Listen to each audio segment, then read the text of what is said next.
Les élèves de l'école primaire privée La Maison de l'Enfance à Akotomé dans la commune de Bopa, département du Mono, sont une fois encore honorés par Ezam ONG. Ce mardi 21 novembre 2023, 50 enfants vulnérables des classes de CI jusqu'au CM2 ont bénéficié des kits scolaires et vestimentaires. Je remercie Ezam ONG pour le don. Je suis très contente. C'est devenu presque une tradition à Ezam.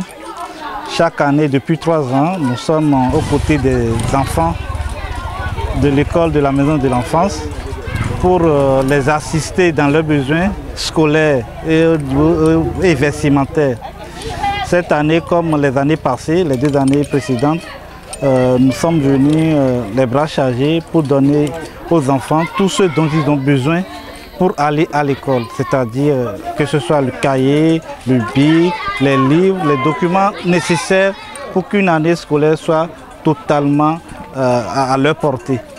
Et on n'a pas occulté aussi de donner le nécessaire aux enseignants, les matériels didactiques pour que l'enseignant puisse donner le savoir, la connaissance qu'il faut aux enfants. Vous allez également constater que malgré ce que nous faisons depuis 3 ans, c'est-à-dire que nous avons déjà réussi maintenant à satisfaire 150 enfants sur les 3 ans.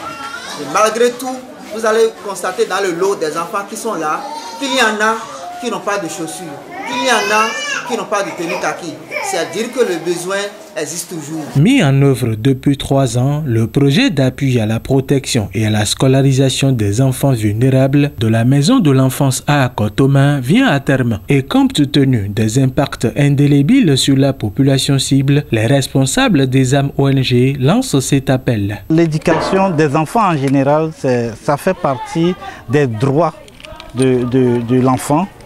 Et donc, ESAM est concerné par tout ce qui touche les droits de l'enfant. L'éducation étant une partie, un volet, nous devons cette responsabilité d'être aux côtés des enfants. À Akotomé, parce que le siège de l'ONG Enfants Solidaires d'Afrique et du Monde se trouve ici à Akotomé. Et partant de là, ESAM a implanté cette école dénommée Maison de l'Enfance. Et chaque année, depuis sa création, nous venons porter assistance aux élèves, aux enseignants de cette école. Nous sommes toujours dans la quête de tout partenaire qui pourrait venir pour nous porter assistance. Aujourd'hui, on a pu encore satisfaire 50 enfants, mais c'est constater qu'il y a encore d'autres enfants qui sont dans le besoin. Alors, ça nous fait mal de satisfaire une partie et de laisser une partie. Notre adresse email, c'est esam, ESAM-8 benin@yahoo.fr.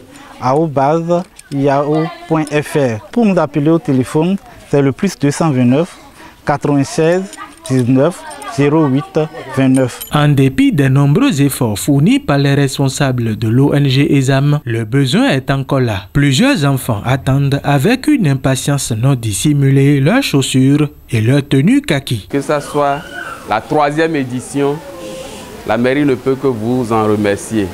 Du moment où l'enseignement maternel et primaire est une compétence communale, et du ressort de l'administration de pouvoir aux besoins des apprenants et des enseignants. Mais si les fils du territoire comprennent que la décentralisation interpelle les filles et fils et met la main à la pâte pour honorer à cet engagement, nous ne pouvons que vous accompagner et vous remercier. Nous avons entendu tout à l'heure que le projet tend vers sa fin. Alors, nous souhaitons que ce projet soit réédité.